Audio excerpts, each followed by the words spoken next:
Hello viewers, আসসালামু আলাইকুম। স্বাগত জানাচ্ছি বিডি সাদিয়া কুকিং স্টুডিওতে। আজকে আমি তৈরি করে দেখাবো ডালগোনা কফি কেক। ইন্টারনেটে ভাইরাল ডালগোনা কফি কিন্তু আমরা প্রায় সবাই খেয়েছি। আজকে নিয়ে এসেছি ডালগোনা কফি কেক, সাথে dalgona candy. Dalgona coffee cake আপনারা খেতে কিন্তু খুবই পছন্দ করবেন, আর তৈরি করাও কিন্তু খুবই সহজ। আশা করছি আমার আজকের কফি কেক এবং ডালগোনা ক্যান্ডি রেসিপিটিও কিন্তু আপনাদের খুব ভালো লাগবে। যদি ভালো লাগে তাহলে প্লিজ আমার চ্যানেলটি সাবস্ক্রাইব করে পাশে থাকা বেল আইকনটি ক্লিক করুন। আমার পরবর্তী রেসিপির আপডেট সবার আগে আপনার কাছে চলে যাবে। তাহলে ভিউয়ার্স, চলুন দেখে নিয়েছি ডালগোনা কফি কেক এবং ডালগোনা ক্যান্ডি কিভাবে তৈরি করতে হয়।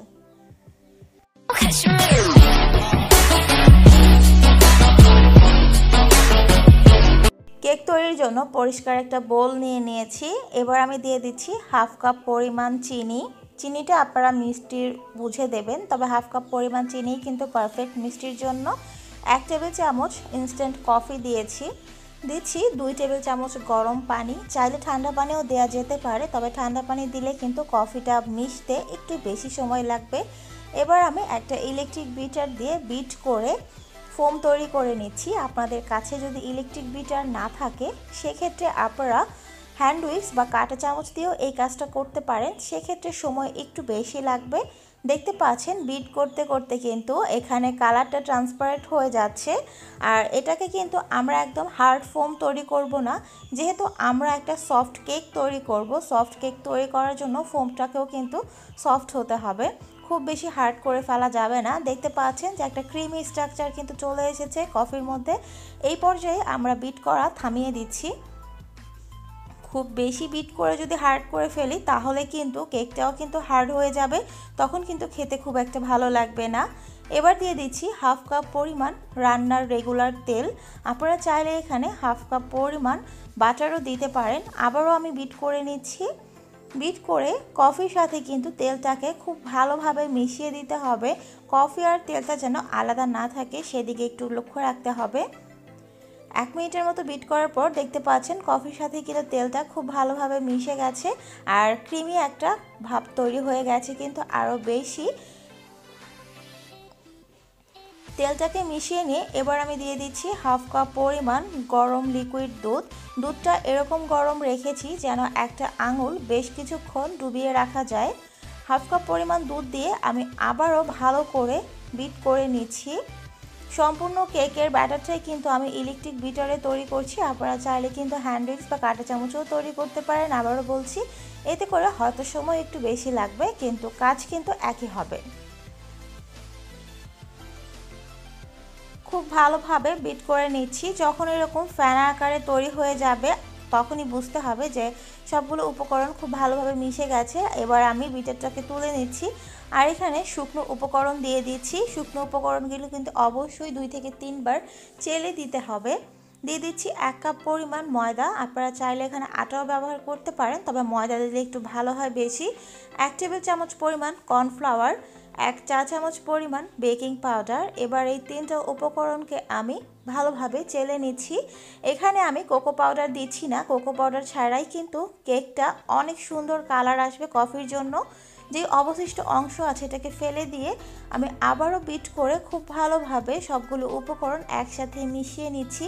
আর আমি বিট করছি কিন্তু একদম মিডিয়াম স্পিডে, খুব বেশি স্পিডে বিট করছি না, তাহলে কিন্তু কেকের ব্যাটারটা অনেকটা শক্ত হয়ে যেতে পারে। একটু সময় নিয়ে মিডিয়াম স্পিডে খুব ভালোভাবে বিট করে নিচ্ছি। খেয়াল রাখতে হবে যেন খুব বেশি বাবলসের তৈরি না হয়, আর সবগুলো উপকরণ যেন একটু ভালোভাবে মিশে যায় একসাথে। 2 থেকে 3 মিনিট বিট করার পর দেখতে পাচ্ছেন যে সবগুলো উপকরণ কিন্তু খুব ভালোভাবে মিশে গেছে। আমার কেকের ব্যাটারটা কিন্তু এখন রেডি হয়ে গেছে। এবার আমি একটা 7 ইঞ্চি কেক মড নিয়েছি, একটা কাগজ বিছিয়ে দিয়েছি, উপরে একটু তেল ব্রাশ করে নিয়েছি। এতে করে কিন্তু কেকটা উঠে আসতে একটু সুবিধা হবে।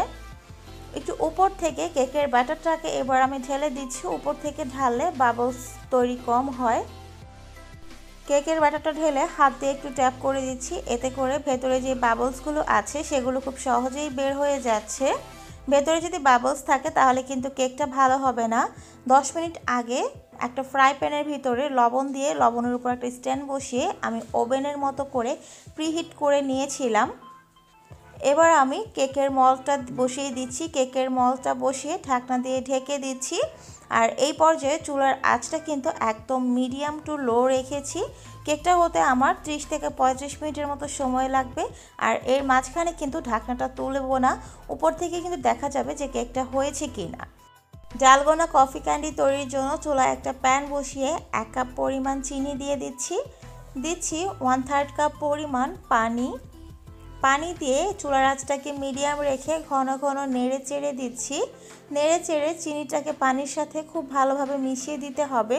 সাধারণত আমরা যেভাবে ক্যারামেল তৈরি করি ঠিক সেভাবেই প্রথমে আমি একটা ক্যারামেল তৈরি করে নিচ্ছি। খেয়াল রাখতে হবে ক্যারামেলের কালারটা যেন খুব সুন্দর আসে আর ক্যারামেলটা যেন পুড়ে না যায়। ঘন ঘন নাড়তে হবে, নাড়াচাড়া কিন্তু থামানো যাবে না। দেখতে পাচ্ছেন যে ক্যারামেলটা কিন্তু তৈরি হয়ে গেছে, খুব সুন্দর একটা কালার এসেছে। এবার আমি চুলার আঁচটাকে সম্পূর্ণ বন্ধ করে দিয়ে ক্যারামেলটা গরম অবস্থাতেই দিয়ে দিচ্ছি 1 চা চামচ পরিমাণ বেকিং সোডা। বেকিং সোডাটা দিয়ে সাথে সাথে কিন্তু নেড়ে চেড়ে সোডাটাকে মিশিয়ে দিতে হবে। নাড়াচাড়া কিন্তু এই পর্যায়ে 1 সেকেন্ডের জন্য থামানো যাবে না। বেকিং সোডাটা খুব ভালোভাবে মিশিয়ে দিয়েছি। আগে থেকে একটা প্লেটের উপরে কাগজ বিছিয়ে আমি তেল ব্রাশ করে রেখেছিলাম। এবার এই কাগজের উপরে আমি ক্যান্ডিটাকে দিয়ে দিচ্ছি। ক্যান্ডিটা কিন্তু গরম থাকতেই খুব তাড়াতাড়ি দিতে হবে, কারণ যেহেতু এটা আমরা চিনির ক্যারামেলের মধ্যে তৈরি করেছি, খুব তাড়াতাড়ি কিন্তু জমাট বেঁধে যাবে। ক্যারামেলটাকে এবার দিয়ে আমি এটাকে একটা সাইডে রেখে দিচ্ছি ঠান্ডা হওয়ার জন্য। এটা ঠান্ডা হতে কিন্তু খুব বেশি সময় লাগে না, 5 মিনিট পরেই দেখতে পাচ্ছেন যে আমার ক্যারামেলটা কিন্তু ঠান্ডা হয়ে এবং শক্ত হয়ে গেছে। এবার আমি কাগজটাকে ছাড়িয়ে নিচ্ছি। সবগুলো ক্যারামেলকে আমি ভালো করে হালকা ভেঙে নিচ্ছি। ভেঙে আমি একটা গ্রাইন্ডারে এটাকে গুঁড়া করে নিচ্ছি। গুঁড়া করে আমি 2 ভাগ করে নেব। এখানে আমি বাটার ক্রিম ফ্রস্টিং তৈরি করেছি কেকটা ডেকোরেশন করার জন্য। বাটার ক্রিম ফ্রস্টিংয়ের একটা রেসিপি আমার চ্যানেলে আগে থেকে আছে, লিঙ্ক আমি ডেসক্রিপশন বক্সে দিয়ে দেব, আপনারা চাইলে সেটা চেক করতে পারেন। ক্যান্ডিটাকে আমি গ্রাইন্ডারে গ্রাইন্ড করে নিয়েছিলাম, সেখান থেকে অর্ধেক পরিমাণ ক্যান্ডি আমি এই বাটার ক্রিম ফ্রস্টিংয়ে দিয়ে দিচ্ছি। আর বাটার ক্রিম ফ্রস্টিংয়ে যেহেতু আমি এখানে ক্যান্ডি দিয়েছি, তাই আমি চিনির পরিমাণটা একটু কমিয়ে দিয়েছিলাম। খুব ভালোভাবে আমি বিট করে ক্যান্ডিটাকে ফ্রস্টিংয়ের সাথে খুব ভালোভাবে মিশিয়ে নিচ্ছি। আর এই ক্রিমটা খেতে কিন্তু ভীষণ ভালো লাগে ক্যান্ডি দেওয়ার জন্য।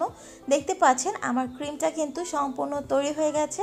এবার ক্রিমটাকে একটা সাইডে রেখে আমি চলে যাচ্ছি কেকটা হয়েছে কিনা দেখতে। 30 মিনিট পর ঢাকনাটা তুলে নিচ্ছি। কেকের মাঝ বরাবর একটা নাইফ ঢুকিয়ে দিচ্ছি। নাইফটা কিন্তু সম্পূর্ণ ক্লিন এসেছে, তার মানে আমার কেকটা হয়ে গেছে। এবার কেকটাকে নামিয়ে আমি ঠান্ডা করে মোল্ড আউট করে নিচ্ছি। কেকটাকে ঠান্ডা করার পর আমি 2টো স্লাইস করে নিয়েছি। কেকটা কাটা আমি আর দেখালাম না, কারণ সাধারণত কেক কাটতে আমরা সবাই পারি। এবার আমি কেকের উপরে সুগার সিরাপ দিচ্ছি, এতে করে কিন্তু কেকটা খুবই সফট হবে আর খেতেও কিন্তু ভালো লাগবে। ক্রিমটাকে আমি নজেল দিয়ে খুব ভালোভাবে চারপাশে দিচ্ছি। নজেলের সাহায্যে ক্রিমটা দিলে হবে যে চারপাশে সমানভাবে ক্রিমটা কিন্তু বসে যায় কম কষ্টে, আর ক্রিমের অপচয়ও কিন্তু একটু কম হয়। সম্পূর্ণ কেকের ভেতরে আমি কিন্তু ক্রিমটাকে ভালোভাবে ছড়িয়ে দিয়েছি। এবার আমি আরেকটা স্লাইস দিয়ে দিচ্ছি। কেকটাকে আমি 2টো স্লাইস করেছি, আপনারা চাইলে কিন্তু 3টে স্লাইসও করতে পারেন, তবে কেকটা কিন্তু অনেক বেশি পাতলা হয়ে যাবে। আবারও আমি ক্রিম দিচ্ছি। ক্রিমটাকে দিয়ে এবার আমি কেকের চারপাশে খুব ভালোভাবে ক্রিমটাকে লাগিয়ে নিচ্ছি। কেকের চারপাশে ক্রিমটা ভালো করে লাগিয়ে নিয়েছি। খুব বেশি ভালো করে লাগানোর প্রয়োজন নেই, কারণ যেহেতু আমি এখানে কেকটাকে আরও ডেকোরেশন করব। এবার যে অর্ধেক ক্যান্ডি রেখেছিলাম সেই অর্ধেক ক্যান্ডি আমি কেকের সাইডগুলো দিয়ে খুব ভালোভাবে ছড়িয়ে দিচ্ছি। আপনারা চাইলে কিন্তু এখানে বিভিন্ন রকম ফুলেকেও ডিজাইন করতে পারেন।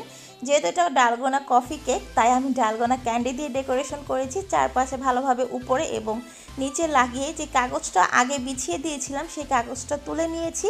দেখতে পাচ্ছেন কাগজ বিছিয়ে দেওয়ার জন্য কিন্তু প্লেটের চারপাশটা আর নষ্ট হয়নি। আরেকটা জিনিস আপনারা খেয়াল করেছেন কিনা জানি না, আজকের কেকটা কিন্তু আমি ডিম ছাড়া তৈরি করেছি। ডিম ছাড়াই কিন্তু কেকটা খুব সুন্দরভাবে ফুলেছে। আশা করছি আমার আজকের রেসিপিটা আপনাদের ভালো লেগেছে। রেসিপি ভালো লাগলে প্লিজ সবাই আমার চ্যানেলটি সাবস্ক্রাইব করে পাশে থাকা বেল আইকনটি ক্লিক করুন। আমার পরবর্তী রেসিপির আপডেট সবার আগে আপনাদের কাছে যাবে। ভিডিওটিতে একটি লাইক দিতে ভুলে যাবেন না, আর অবশ্যই ফ্রেন্ড অ্যান্ড ফ্যামিলির সাথে শেয়ার করবেন। এতে করে কিন্তু তারাও এই কেকটি খুব সহজে তৈরি করে খেতে পারবে। আমার ফেসবুক গ্রুপ আছে, সেখানে আপনারা চাইলে আপনাদের রান্নার বিভিন্ন ছবি এবং গল্প আমার সাথে শেয়ার করতে পারেন। গ্রুপ লিঙ্ক ডেসক্রিপশন বক্সে দিয়ে দেব। আমার আরেকটি ইউটিউব চ্যানেল আছে, যেখানে আমি বিভিন্ন রকম রান্নার ইউনিক রেসিপি শেয়ার করে থাকি। আপনারা চাইলে কিন্তু চ্যানেলটি ভিজিট করতে পারেন, লিঙ্ক ডেসক্রিপশন বক্সে থাকবে। আজকে এই পর্যন্তই, আবার চলে আসবো নতুন কোনো রেসিপি নিয়ে। সেই পর্যন্ত সবাই ভালো থাকবেন, সুস্থ থাকবেন, সুন্দর থাকবেন। আল্লাহ হাফেজ।